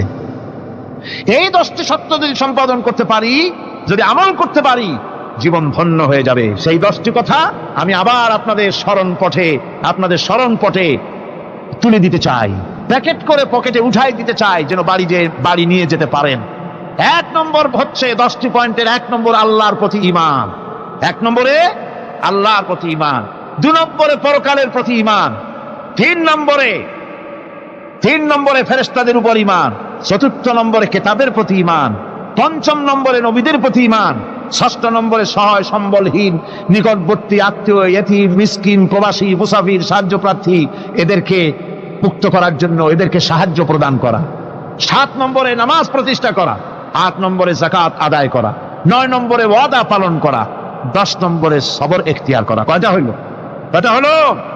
এই 10টি কাজ যদি আমরা পালন করতে পারি, বিপদে মুসিবতে ধৈর্য ধারণ করতে পারি, যত মুসিবত আসুক, আসলে এগুলি কিছু না। মুসিবত আল্লাহ টেস্ট করবেন, মুসিবত দিয়া আল্লাহ টেস্ট করেন। দেখা যায় যে ওদের শক্তি খুব বেশি, চোখে আপনি দেখতে পারেন, কিন্তু আল্লাহ বলছেন ইন্না কায়দা শায়তানে কানা দাঈফা। বাতিলরা হলো শয়তান। বাতিলরা কি? আর ওদের চক্রান্ত আসলেই দুর্বল। এদের চক্রান্ত আসলে কি? দুর্বল। কাজেই এগুলিকে ভয় করা যাবে না। বিপদে মুসিবতে ধৈর্য ধারণ করে যদি অগ্রসর হওয়া যায়, তো আল্লাহ রাব্বুল আলামিন এই 10টি পয়েন্ট যদি আমল করা যায়, দুনিয়াও শান্তি পাবো, আখিরাতেও শান্তি পাবো। যত মুসিবত আসুক, বিপদ আসুক, ধৈর্যের সাথে মোকাবেলা করতে হবে। ধৈর্যের অর্থ কি? আমি আগেই বলেছি, ধৈর্যের অর্থ হচ্ছে অবিচলতা, দৃঢ়তা, বরদাস্ত করা, সহিষ্ণুতা, ধীরতা, স্থিরতা। ধৈর্যের অর্থ এটা নয় একজন একটা থাপ্পড় মারলো আর আপনি বলবেন যে বাবা ব্যথা পাইছে নাকি, তাহলে আরো একখান থাপ্পড় দিয়া দাঁত আমার সবগুলো ভালাই দেয়। এর নাম ধৈর্য নয়। ধৈর্য হচ্ছে পরিস্থিতির মোকাবেলা করতে হবে সাহসিকতার সাথে, এর নাম হচ্ছে ধৈর্য। ওই যে আমি একটা দৃষ্টান্ত দিয়ে থাকি, এক সাপ একবার মুরিদ হয়েছিল এক পীর সাহেবের কাছে। পীর বলছিলেন যে আমি তো এইসব সাপ টাপ মুরিদ বানাই না। কয় না হুজুর, আমার বানান। তারপরে মুরিদ বানায় কিছু অজিবাতারে শিখাই দিল, আর বললো খবরদার কাউকে দংশন করবে না। ঠিক আছে, সে দয়া জিজ্ঞাসা শুরু করে দিয়েছে। এর মধ্যে জমিনে রাখাল আসছে, ধান কাটছে, ধানগুলো নিবি কি করে, দড়ি দাড়ি পাচ্ছে না। তো কি করা যায়, বাঁধবে কি দিয়া? সন্ধ্যার পরে অন্ধকারে দেখে যে দড়ি একটা পড়ে আছে। ও যে কি দড়ি তা তো ওরা বোঝে না। ওইটারে নিয়ে ধানরে ফেসাইয়া লেজ দিয়ার মাথা দিয়ে এরকম করে বাসেটারে দিয়ে বাঁধছে। সাপ তখন বলতেছে, হায় হায় রে, কেবল যে মুরিদ হইছি, তা না হলে তুই ঠিক পাইছি যে আমি কি ধরনের দড়ি। এরপরে নিয়ে বাড়ি নিয়ে ভালাই রেস্টুরেন্টে খুলে সাপটার ঘাড় গেছে মস্কিয়া, বহুত কষ্ট করে হুজুরের বাড়ি গিয়ে হাজির, কয় যে হুজুর কি একখান জিকির শিখাইলেন, আমার তো ঘাটটার মস্কিয়া শেষ। আশ্চর্য কথা, কত মানুষ মুরিদ হইলো, কত কিছু মুরিদ হইলো, কারো তো জিকির করলে ঘাড় মস্কে যাবে কেন, এটা কেমন কথা? কয় হুজুর ঘটনাই। আরে বেটা ঘটনা এইটা, তুই কি করছিলি? কয় যে আপনি যে নিষেধ করছেন দংশন করতে, আমি তো দংশন করতে পারিনি। আরে বেটা দংশন করতে নিষেধ করছিলাম, ফোঁস করতে তো নিষেধ করি নাই। তোরে যখন দড়ি মনে পেরে হাত দিছিল, ফোঁস করে উঠতি, ওই রাখা লাভ দিয়া বন আর পার হইয়া দিল্লি চলে যেত। কাজী ধৈর্যের মানে শীত হয়ে পড়ে না। ধৈর্য মানে অবিচলতা, দৃঢ়তা নিয়ে শক্তি সঞ্চয় করে আল্লাহর উপরে ভরসা করে বাতিলের বিরুদ্ধে ঝাঁপিয়ে পড়তে হবে, বাতিল উৎখাত হতে বাধ্য হবে। অনাটনে, বিপদে, মুসিবতে আর হক আর বাতিলের সংঘর্ষ চলাকালীন ধৈর্য ধারণ করা, এটা হলো সবচাইতে একটা বড় কোয়ালিটি। কোরআনে কারিমে সবর শব্দটি সবচাইতে বেশি ব্যবহার করা হয়েছে। সর্বাধিক ব্যবহৃত শব্দ কোনটি? সবর। সবর আরবি একটি মৌলিক শব্দ, এমন একটি মৌলিক শব্দ যার তাৎপর্য অন্য কোনো ভাষা দিয়া, খবরটা বললে যেমন বোঝানো যায়, অন্য কোনো ভাষা দিয়া এটার অর্থ করে এটার হক আদায় করা সম্ভব না। আর এই সবর কোরআনে কারিমে বিভিন্ন জায়গায় বিভিন্ন অর্থে ব্যবহার হয়েছে। যেমন সবর শব্দের অর্থ হচ্ছে অবিচলতা, বাংলায় যা বোঝানো যায়। সবর শব্দের অর্থ হচ্ছে অবিচলতা, দৃঢ়তা, সহিষ্ণুতা, মন মেজাজের সমতা, ধীরতা, স্থিরতা, কষ্ট সহিষ্ণুতা, বরদাস্ত করা। এগুলি এই সবরের এই শব্দ, এই অর্থগুলি কোরআনে কারিমের বিভিন্ন জায়গায় বিভিন্ন রকম এটাকে ব্যবহার করা হয়েছে। সবর একটি মৌলিক মানবীয় গুণ। এই গুণ যার মধ্যে আছে সে তার নৈতিকতার শীর্ষে পৌঁছে যেতে পারে। আর এই গুণটি যার মধ্যে অভাব, এই সবর যার ভিতরে নাই, সে মানুষের পর্যায়ে পড়ে না। যত অসুবিধা, যত কষ্ট, যত রকমের বিপদ মুসিবত, যত রকমের অসুবিধার সৃষ্টি হয়, তার মূলীভূত কারণ হচ্ছে ধৈর্যের অভাব, সবরের অভাব। দুনিয়ার সমস্ত নবী রাসূলগণ সবর অবলম্বন করেছেন। তারা ছিলেন সবরের মূর্ত প্রতীক। সবর কাকে বলে দুনিয়াবাসীকে তারা তা দেখিয়ে দিয়েছেন। নিজ নিজ কওমের কাছ থেকে যখন কওমের কাছে নবীরা দাওয়াত দিয়েছেন, ইসলামের দ্বীনের দাওয়াত দিয়েছেন, তখনই সমাজপতিরা, রাষ্ট্রশক্তি তাদের উপরে, নবীদের উপরে ভেঙে পড়েছে, অত্যাচার করেছে। আল্লাহর পয়গম্বরেরা এই সমস্ত অত্যাচারের মোকাবেলায় চরম ধৈর্যের পরিচয় দিয়েছেন। কোরআনে কারিমে উল্লেখ করা হয়েছে অত্যাচারের মোকাবেলায় আম্বিয়ায়ে কেরাম যা বলেছেন সেটা হলো এই: ওয়ামা লানা আল্লা নাতাওয়াক্কালা আলাল্লাহি ওয়া ক্বাদ হাদানা সুবুলানা। আল্লাহ পাক বলেন, পয়গম্বরেরা বলেছেন আমরা আল্লাহর উপরে ভরসা করব না, তো কার উপরে ভরসা করব? তিনি তো আমাদেরকে সঠিক পথ দেখিয়েছেন, সঠিক রাস্তা আমাদের দেখিয়েছেন, সুতরাং তার উপরেই তো আমরা ভরসা করব। وَلَنَصْبِرَنَّ عَلَى مَا آذَيْتُمُونَا وَعَلَى اللَّهِ فَلْيَتَوَكَّلِ الْمُتَوَكِّلُونَ। তোমরা আমাদের যে সব কষ্ট দাও, পীড়ন দাও, সেজন্য আমরা ধৈর্য অবলম্বন করব। তোমরা আমাদেরকে কষ্ট দিচ্ছ, আমরা ধৈর্য অবলম্বন করব আর ভরসা করব কেবলমাত্র তার উপরে যে আল্লাহ রাব্বুল আলামিন আমাদেরকে নবী করে পাঠিয়েছেন। সেই ভরসা করতে হলে সেই আল্লাহর উপরেই তো ভরসা করা উচিত। আমরা সেই আল্লাহর উপরে ভরসা করে আছি। তোমাদের যত খুশি আমাদের বিরুদ্ধে ষড়যন্ত্র করো, আমাদেরকে অত্যাচার করো। কোরআনে কারিমে হযরত হুদ আলাইহিস সালামের ঘটনা আল্লাহ রাব্বুল আলামিন এভাবে এনেছেন। তাম এলাকার মানুষ তার বিরুদ্ধে ক্ষিপ্ত হয়ে গিয়েছে। সমাজের লোক, রাষ্ট্রশক্তি হযরত হুদ আলাইহিস সালামের উপর অত্যাচারের পাহাড় ভেঙে দিয়েছে। হযরত হুদ আলাইহিস সালাম একা মানুষ, সমাজের রাষ্ট্রশক্তির এই দুর্বিসন্ধি আর ষড়যন্ত্রের চ্যালেঞ্জ তিনি গ্রহণ করলেন।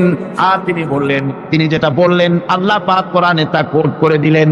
দুনিয়ার সমস্ত ইসলামী আন্দোলনের কর্মীদের জন্য আল্লাহ পাক কোট করে দিলেন, সমস্ত মুমিনদের জন্য তা উল্লেখ করলেন। হুদ আলাইহিস সালাম তিনি জাতিকে বললেন, ফাকিদুনি জামিআন তুম্মা লা তুনদিরুন। তোমাদের যত ক্ষমতা আছে সমস্ত ক্ষমতা নিয়ে আমার বিরুদ্ধে তোমরা ষড়যন্ত্র করো, আর আমাকে এতটুকু অবকাশ দিও না। আমি সেই আল্লাহ রাব্বুল আলামিনের উপরে ভরসা করেছি, যার কুদরতি হাতের ভিতরে আমার জান, আর গোটা পৃথিবীর সমস্ত প্রাণীর জান যার কুদরতি হাতের মধ্যে, যার হাতের ভিতরে গোটা পৃথিবীর সমস্ত জান, সে আল্লাহর উপরে ভরসা করেছি। যা খুশি তোমরা আমার বিরুদ্ধে করতে পারো। সুবহানাল্লাহ। এটার নাম হলো ঈমান, এটার নাম সবর, এটার নাম ধৈর্য। এই ধৈর্য আসে ঈমানে কামেল হলে পরে এবং আল্লাহর উপরে পরিপূর্ণ বিশ্বাস হলে পরে। যদি কারো দিনের মধ্যে কথা বিশ্বাস থাকে যে আমার জন্য আল্লাহর পক্ষ থেকে যদি কোনো বুলেট নির্ধারণ করা থাকে, গোটা বিশ্ব যদি আমাকে পাহারা লাগায়, ওই বুলেট থেকে আমাকে বাঁচাইতে পারবে না। আর আমার জন্য যদি একটা বুলেট আল্লাহ কর্তৃক নির্ধারিত থাকে, তাহলে গোটা পৃথিবীর মানুষ চেষ্টা করেও সেই বুলেট থেকে আমাকে রক্ষা করতে পারবে না। এটার নাম হচ্ছে ঈমান।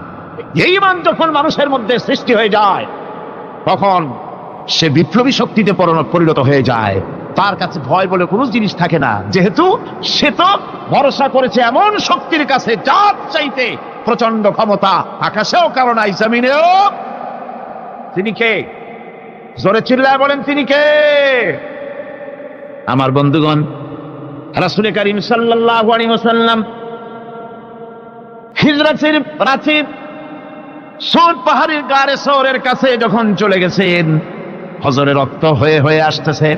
হযরত আবু বকর রাদিয়াল্লাহু তাআলা আনহু বলছেন, হে আল্লাহর রাসূল, এখন আর অগ্রসর হওয়া ঠিক হবে না, বেলা উঠে গেলে ধরা পড়ে যাব। এখানে গুহা আছে, ভিতরে প্রবেশ করি। হযরত আবু বকর রাসূলের সম্মতি পেয়ে হযরত আবু বকর রাদিয়াল্লাহু তাআলা আনহু বলছেন, ইয়া রাসূলুল্লাহ, পাহাড়িয়া গুহা, সাপ বিচ্ছু থাকতে পারে, আমাকে অনুমতি দেন, আমি আগে ভিতরে ঢুকে সাফ করে আপনাকে ডাকি। ভিতরটা সাফ করে তিনি ডাকলেন। রাসূল করিম ভিতরে ঢুকে বলছেন, আবু বকর, পাহাড় বেয়ে বেয়ে বড্ড কষ্ট হয়েছে, একটু বসো, তোমার উরুর উপরে মাথা রেখে আমি একটু ঘুমাইয়া যাই। আল্লাহ নবী আরাম ফরমাচ্ছিলেন। সকালবেলায় কাফির বেঈমানেরা যখন আস্তে আস্তে করে গুহা মুখে পৌঁছে গেছে, পায়ের চিহ্ন এখানে শেষ, তাদের নিশ্চিত ধারণা এর ভিতরে নবীজি আছেন। বলছে, বেরিয়ে আসো। একজন বলে নাই, আর একজন বলে আছে। এভাবে তাদের মধ্যে দ্বিমত হয়ে গেল। হযরত আবু বকর বলছেন, ইয়া রাসূলুল্লাহ, আমরা তো ধরা পড়ে গেছি, আমাদের তো আর উপায় নাই। এই গুহাটা এতই অগভীর, শুয়ে যদি হাঁটু উঁচু করা যায় উপর থেকে দেখা যায়, বসলে পরে মাথা দেখা যায়, ধরা তো পড়ে গেছি, উপায় নাই। আল্লাহর নবী তখন তার হাবিব, তার বন্ধুকে কি বললেন? বিশ্ববাসীর জন্য আল্লাহ পাক কোরআনে তা উঠায় দিলেন। নবীজি তার বন্ধুকে ডেকে বললেন, লা তাহজান ইন্নাল্লাহা মা'ানা। ও আমার সাথী, কোনো চিন্তা করো না, ভয় পেও না, শঙ্কিত হয়েও না। আমরা মাইনরিটি নই, আমরাই মেজরিটি, কারণ আল্লাহ রাব্বুল আলামিন আমাদের সাথে আছেন। সুবহানাল্লাহ। এই চিন্তা, এই ধারণা যদি মানুষের মনের মধ্যে থাকে, তাহলে কখনোই তার মন দুর্বল হবে না, ঈমান দুর্বল হবে না। ربنا ظلمنا أنفسنا وإن لم تغفر لنا وترحمنا لنكونن من الخاسرين ربنا لا تزغ قلوبنا بعد إذ هديتنا وهب لنا من لدنك رحمة إنك أنت الوهاب। আয় আল্লাহ তাআলা, এই বিশাল জনসমুদ্র নিয়ে তোমার দরবারে হাত তুলেছি পবিত্র মেরাজের রজনীতে। আয় আল্লাহ, তুমি দয়া করে মেহেরবানি করে আমাদের আলোচনা, দুরুদ সালামের সওয়াব আমাদের বিশ্ব নবী, তোমার প্রিয় হাবিব জনাবে মুহাম্মদ রাসূলুল্লাহ সাল্লাল্লাহু আলাইহি ওয়াসাল্লামের রূহ মুবারকে পৌঁছায়া দাও। সমগ্র বিশ্বের মাটির নিচে যত মুমিন মুমিনাত শুয়ে আছেন, তাদের আরো আর পরে সওয়াব পৌঁছায়া দাও। আমাদের মা বাপ যাদের দুনিয়া থেকে বিদায় হয়ে গেল, আল্লাহ কবরগুলিকে জান্নাতের টুকরায় পরিণত করে দাও। রব্বির হামহুমা কামা রব্বায়ানি সগীরা। পড়েন সবাই, রব্বির হামহুমা কামা রব্বায়ানি সগীরা। আয় আল্লাহ তাআলা, বহু মানুষ দোয়া চেয়েছি, কতজনের কত কষ্ট, কেউ হসপিটালে আছে, কারো অপারেশন হবে, কেউ বা মরে গেছে, কেউ বা মামলায় মোকদ্দমায় আছে, কেউ বা পারিবারিক অশান্তিতে আছে। আল্লাহ যিনি যেই নিয়তে দোয়া চেয়েছে মেহেরবানি করে সেই নেক নিয়ত তোমার দরবারে কবুল করে নাও। বিপদগ্রস্ত লোকগুলির বিপদ থেকে বাঁচাইয়া দাও। আয় আল্লাহ রাব্বুল আলামিন, এই মাহফিলে লক্ষ লক্ষ জনতা সমুদ্রের ঢেউর মতো চতুর্দিক থেকে আসতে থাকে। তুমি আর তোমার কোরআন আর তোমার রসুল ছাড়া কোনো স্বার্থ কারো মনে নাই। কাউরে রিক্সা ভাড়া দেওয়া হয় না, ট্রাক ভাড়া, বাস ভাড়া কাউকে দেওয়া হয় না, এক লোকমা খানাও এখানে পায় না, তাবাররুক বা সিন্নি বিতরণও হয় না। আয় আল্লাহ, নিঃস্বার্থ ভাবে এই লোকগুলি যাতায়াত করে। আল্লাহ তোমার কোরআনের বরকতে সকলকে তুমি গুনাহ মুক্ত করে দাও। আয় আল্লাহ তাআলা, যাতায়াত আসান করে দিও, যাতায়াতের পথে কারো যেন কোনো বিপদ না হয়ে যায়। আয় আল্লাহ তাআলা, বাড়ি ঘর ফালায় আসে, বাড়ি ঘর তোমার ফেরেশতা দিয়া তুমি হেফাজত করো। রব্বুল আলামিন, মা বোনেরাও কষ্ট করে আসে, আল্লাহ তুমি দয়া করে এ মাহফিলে যারা শরীক হয়, এ মাহফিলে কোরআনের মাহফিলে শরীক হওয়ার কারণে তোমার কাছে একটা দাবি করি। দাবিটা হলো, মেহেরবানি করে সব মানুষকে তোমার কাবা ঘর দেখাও। যারা উপস্থিত হয়েছে সকলকে তোমার হাবিবের রওজায় গিয়া সালাম দেওয়ার তৌফিক দাও। ربنا تقبل منا إنك أنت السميع العليم وتب علينا إنك أنت التواب الرحيم سبحان ربك رب العزة عما يصفون سلام على المرسلين الحمد لله رب العالمين واجعل آخر كلمتنا عند الموت لا إله إلا الله محمد رسول الله. السلام عليكم ورحمة الله.